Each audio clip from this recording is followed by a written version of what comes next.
মানিকগঞ্জের সিংগার উপজেলায় একমাত্র সরকারি শিক্ষা প্রতিষ্ঠান সিংগার মডেল পাইলট সরকারি উচ্চ বিদ্যালয়ে যথাযথ মর্যাদায় 12ই রবিউল আওয়াল ঈদে মিলাদুন্নবী উদযাপিত হয়েছে। মানবতার মুক্তির দূত বিশ্বনবী হযরত মুহাম্মদ সাল্লাল্লাহু এর জন্ম ও মৃত্যু দিবস উপলক্ষে এ শিক্ষা প্রতিষ্ঠানে রাসূলুল্লাহ সাল্লামের এর জীবনী নিয়ে আলোচনা, হাম, নাত ও পবিত্র কোরআন তালাওয়াতের প্রতিযোগিতা অনুষ্ঠিত। পরিশেষে শিক্ষক মণ্ডলী ও শিক্ষার্থীদের নিয়ে মুসলিম উম্মার শান্তি কামনায় বিশেষ মোনাজাত অনুষ্ঠিত।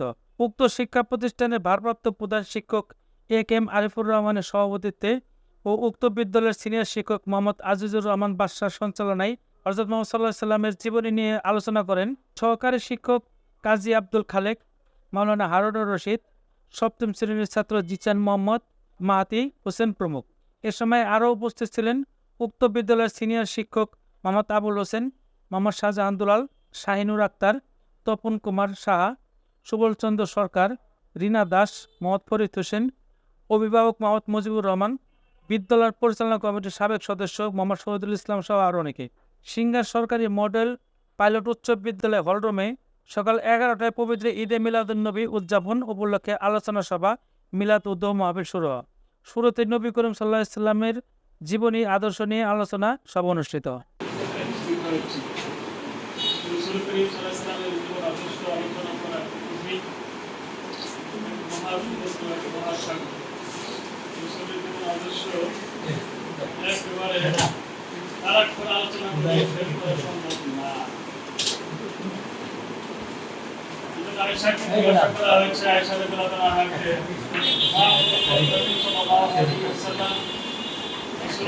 অবশ্যই জানতে চাই।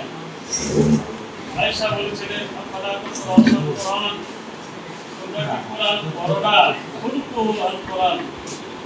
যে রাসূলের জীবন আদর্শ হচ্ছে কোরআনের জীবন্ত মর্যাদা বাস্তবতা সালামের জীবন আদর্শ। তার জীবন আদর্শ শেষ করা যাবে না। কবি একটি কবিতার মাধ্যমে বলেছেন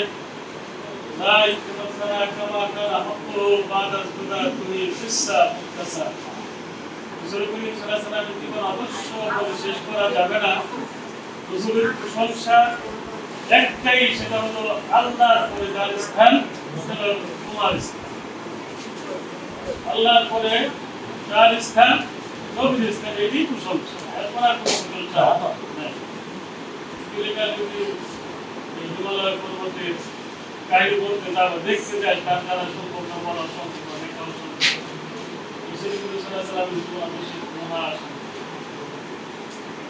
এখন রাসূল করিম সাল্লাল্লাহু আলাইহি ওয়াসাল্লাম বলেছেন যে আমার নূরকে সর্বপ্রথম সৃষ্টি করা হয়েছে হাদিসে মুসলিম। আমার নূরকে সর্বপ্রথম সৃষ্টি করা হয়েছে রাসূলের। এখন আসে রাসূলের জন্মকথা। জিবরিল আলাইহিস সালামের সাথে রাসূল করিম সাল্লাল্লাহু আলাইহি ওয়াসাল্লামের কথা বলতে প্রথম হাদিসের মধ্যে এসেছে, জিবরিল তোমার বয়স কত? প্রথম বলছে রাসূল করিম সাল্লাল্লাহু আলাইহি ওয়াসাল্লাম জিবরাইলকে, না জিবরাইল সাহেব প্রথম রাসূলকে জিজ্ঞাসা করে আপনার বয়স কত? রাসূল করিম সাল্লাল্লাহু আলাইহি ওয়াসাল্লাম তখন জিবরাইলকে বলছেন তোমার বয়স কত? জিবরাইল তখন বলছেন আমি কিন্তু হিসাব করে বলতে পারবো না। আশা আজিমের পাশে একটি তারকা দেখেছি, সেটা 70,000 বার আমি দেখছি। একবার উঠলো, আবার সেটা মানে দেখা নজর আসতো না, আবার 70,000 বছর পর আবার দেখা যেত একবার, আবার 70,000 বছরের বিরুদ্ধে এভাবে 70,000 বার আমি সেটাকে দেখছি। তাহলে আমার বয়সটাকে হিসাব করেন, আমি আমার বয়স কত?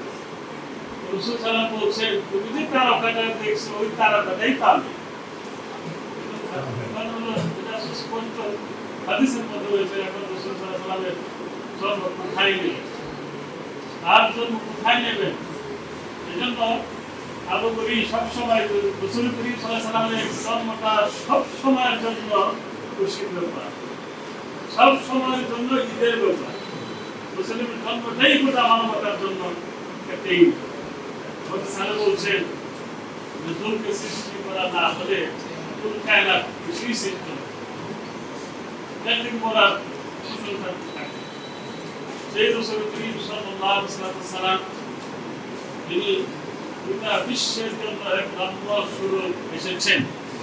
কোরআনেও বলা হয়েছে ওয়া আরসালনাকা ইল্লা রাহমাতাল লিল আলামিন, নবী আপনাকে কেবলমাত্র গোটা বিশ্ববাসীর জন্য রহমত স্বরূপ প্রেরণ করা হয়েছে।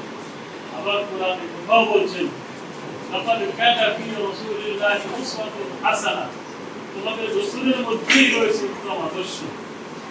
উত্তম আদর্শ কেবলমাত্র তোমাদের রাসূলের মধ্যেই।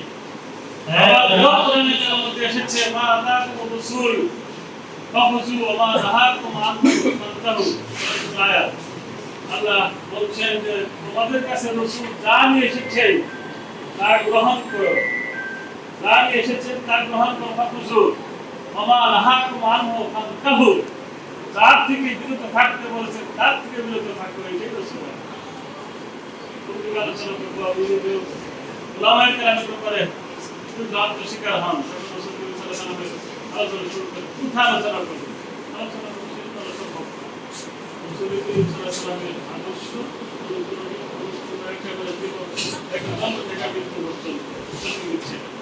এখন রাসূল সাল্লাল্লাহু আলাইহি ওয়াসাল্লামের আগমন কথা পৃথিবীতে কখন ঘটলো? আমাদের কালো কখন? আমাদের সাথে চারটা জগৎ জড়িত। একটা হলো রোমের জগৎ, সেখানে আমরা ছিলাম। সেখানে আল্লাহ আমাদেরকে প্রশ্ন করছেন আছে কথাটা, আমি কি তোমাদের প্রভু নই? আমরা তো অনেক আমাদের সৃষ্টি অনেক আগে। সুতরাং রোমের জগৎ থেকে আমরা এসেছি পৃথিবীর জগৎ, আলাদা দুনিয়া।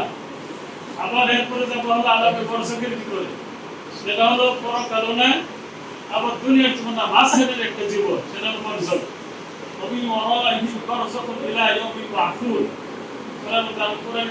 বলছেন যে এই পার্থিব জীবনের পরে একটি জীবন আছে বর্ষক, যেটাকে আমরা কবর বলি।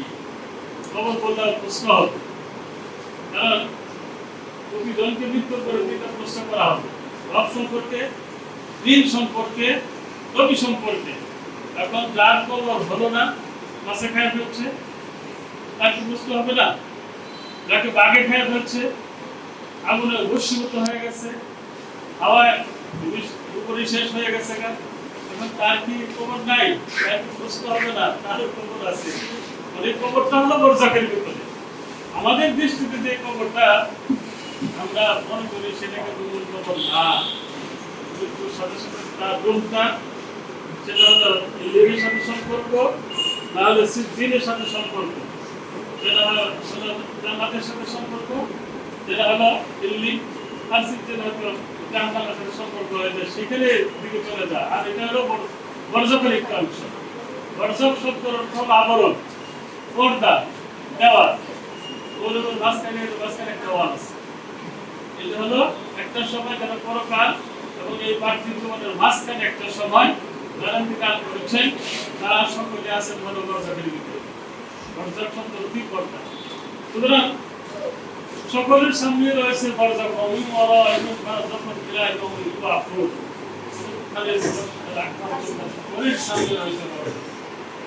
আমরা রাসূল করিম সাল্লাল্লাহু আলাইহি ওয়াসাল্লামের বলছি, সেটা হলো তার জীবন শেষ করার সময় এক কথাই শেষ করছেন, আল্লাহর পরে যার স্থান, আল্লাহর পরে যার স্থান। রাসূলের জীবনের শুরু থেকে শেষ পর্যন্ত যা কিছু আছে সব করণীয়, অনুসরণীয়, কারো জীবন কিন্তু এভাবে না। কিন্তু তাই বলে রাসূলের ইবাদত করার সুযোগ নাই। রাসূলের তরিকায়, রাসূলের পদ্ধতিতে আল্লাহ ইবাদত করতে হবে। রাসূলও আল্লাহর ইবাদত করছেন, এটাও মাখলুক, কিন্তু রাসূলের ইবাদত করার কোনো সুযোগ নাই। রাসূল বুঝতেছেন কিনা?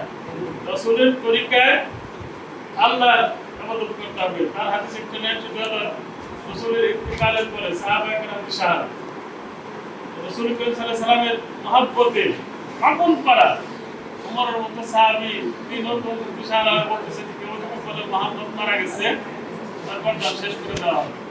এত পাগল হয়েছে সাহাবায়ে কেরাম। সেই সময় করে দেওয়া জানা তিনি কোরআন শরীফের আয়াত পড়লেন, মা মালাকুম আলা বিবাই, রাসূল তো মারা যাবে, রাসূল মারা যাবে। কোরআনে বলছেন এরপরে কি আবার তোমরা এই সত্য পথ থেকে ফিরে যাবে? তখন আবু বকর রাদিয়াল্লাহু ভাষা ঘোষণা করলেন, যারা মুহাম্মদের ইবাদত করছে তারা জেনে রাখো মুহাম্মদ মারা গেছে, আর যারা মুহাম্মদের তরিকায় আল্লাহর ইবাদত করছে তারা জেনে রাখো সে আল্লাহ এখনো আছেন।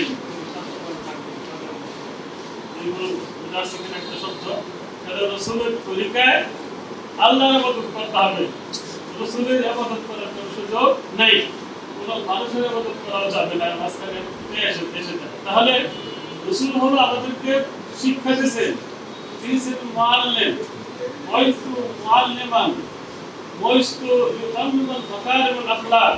আমাদের বইয়ের মধ্যে এই শব্দগুলো আছে যে আমি উত্তম আদর্শ গোটা বিশ্ব পৃথিবীকে সারার জন্য এসেছি, আমি এসেছি শিক্ষক হিসেবে, বলছি মুআল্লিম।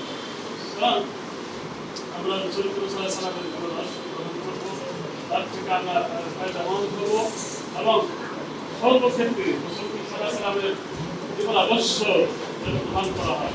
সেই ইসলামের পরাকাষ্ঠা ছিলেন, সকল মানুষ তার কাছে সকল ধর্মের সকল মানুষই তার কাছে মানে পুরা আল্লাহ মানের ভিতরে ছিল, সালামতের মধ্যে ছিল। এই হলো সালামের জীবনের সংক্ষিপ্ত আলোচনা। সেটা হলো আমরা আমাদের জীবনে রাসূল সাল্লাল্লাহু চরিত্র গ্রহণ করব। সেটা হলো যে আল্লাহর বিধান যেটা আছে সেটা আমরা হক হালাল হারাম মানুষের সাথে মানুষের বিচার প্রতিষ্ঠা করা, তার অন্যায় কাজ থেকে বিরত থাকা। কোরআন এটাই বলে দিয়েছেন, বা তার কোনো প্রাপ্ত যার থেকে বিরত থাকতে বলেছেন বিরত থাকতে হবে। হালাল বাইয়িন, আল হালাল বাইয়িন, আল হারাম বাইয়িন। হালাল প্রকাশ্য, হারামও প্রকাশ্য। এখন বিবেকের দ্বারাই সেটা বোঝা আসে। হতে পারে গুনাহ কি জিনিস, পাপের পাপ কি জিনিস, পাপের ব্যাপারে আল্লাহ বলেছেন পাপ হলো মা ইয়াদআউকা। যেই জিনিসে তোমাকে সংশয় সৃষ্টি করে, যেটা মনের ভিতরে খটকা সৃষ্টি করে, সংশয় সৃষ্টি করে, সেটাই হলো অন্যায়। আপনি চুরি করতে যাবেন, তখন একটা মনের ভিতরে সংশয় সৃষ্টি থাকবে, আপনাদের ভিতরে এত মান সম্মান যাবে। ডাকাতি করতে গেলে যে কাজ করা যাচ্ছে না, আমার মান সম্মান যাবে। যে কোনো অন্যায় কাজের ভিতরে তার মনের ভিতরে সংশয় সৃষ্টি হবেই, তাহলে সেটি পাপ। যেহেতু কাজের ভিতরে সংশয় সৃষ্টি হয় সেটাই অন্যায় কাজ, এক কথায় এসে। আর অন্যায় কাজের ভিতরে মনের ভিতরে সংশয় সৃষ্টি হবেই। আল্লাহ তাআলা আমাদের সকল প্রকারের কাছ থেকে বেঁচে থাকার প্রদান করে দেন, এবং যেটা পূর্বের কাজ, ভালো কাজ, সেটা আমরা যেন গ্রহণ করতে পারি। আজকে এই অনুষ্ঠান থেকে এটাই আল্লাহর কাছে বলতে কামনা করছি। আলহামদুলিল্লাহ।